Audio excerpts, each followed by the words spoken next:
दोस्तों काफ़ी सारे लोगों को घुटने की चोट तो दंजीवर में लगती ही रहती है और उसके बाद कई लोग परेशान होकर एमआरआई भी करा लेते हैं।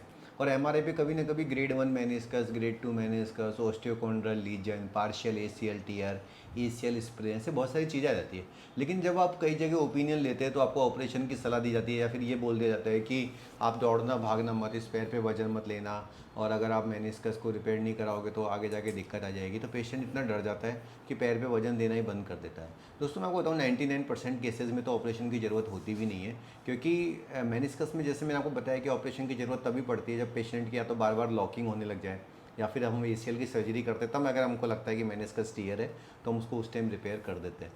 आज मेरे साथ एक फाइटर है जिनके कि इसी प्रकार से छोटी मोटी चोट लगी थी और उन्होंने एमआरआई कराई, एमआरआई पे बड़ी बड़ी बातें लिखी हुई आ गई, वो टेंशन में आ गए, दौड़ना भागना बंद कर दिया और उनको कई जगह तो ऑपरेशन भी बता दिया था। आज मेरे पास आए हैं। बताइए भैया क्या स्टोरी है आपकी, कैसे लगी थी चोट?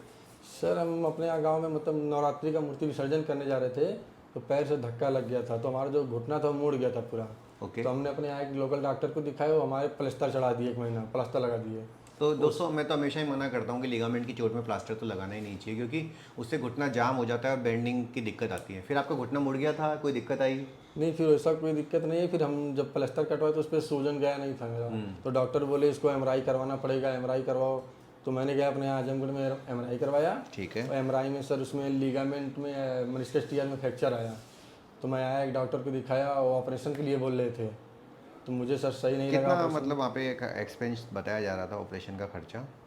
सर कम से कम 2.5 लाख रुपये, 2,40,000 रुपये, प्लस उसमें फिजियोथेरेपी का अलग से सर चार्ज। दोस्तों मैंने इनको चेक किया तो इनके लिगामेंट की तो टोटली स्टेबिलिटी थी, लिगामेंट तो बिल्कुल टूटा ही नहीं था।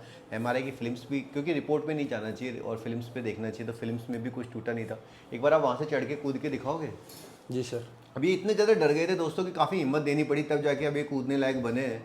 क्योंकि ये, मैं इसको कहता हूँ एमआरआई की जो बीमारी है वो हो गई कि भाई आपके अंदर इतना डर बैठ गया कि आप, अब आपको कूदने में कोई दिक्कत या कुछ महसूस हो रहा है? नहीं सर, धीरे धीरे डर खत्म धीरे हो रहा धीरे है। पहले डर बहुत खत्म डर हो रहा है, लगता था पहले आप सर, बहुत डर रहे थे। इसमें मैं लोड नहीं दे रहा था अब पैर ऊपर पे। से चढ़ के कूद सकते हो? सर कोशिश कर सकते हैं। करो। चलो शाबाश, कुछ नहीं होगा। हाँ अब देखो आराम से कूद रहा है। दोस्तों काफ़ी मेरे को टाइम लगा, आधा घंटा इनको दोबारा से हिम्मत देने में। इस वीडियो को शेयर करने का मेरा मकसद ये है दोस्तों कि हर चोट का इलाज ऑपरेशन नहीं है और हर एमआरआई भी 100% सच नहीं है।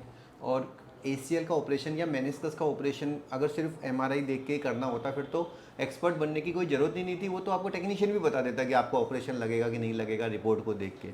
लेकिन एक्सपीरियंस डॉक्टर का रोल क्या होता है कि हर आदमी को प्रॉपरली चेक करना, उसकी रिक्वायरमेंट को समझना और वास्तव में जब ज़रूरत हो तभी ऑपरेशन करना। ये बहुत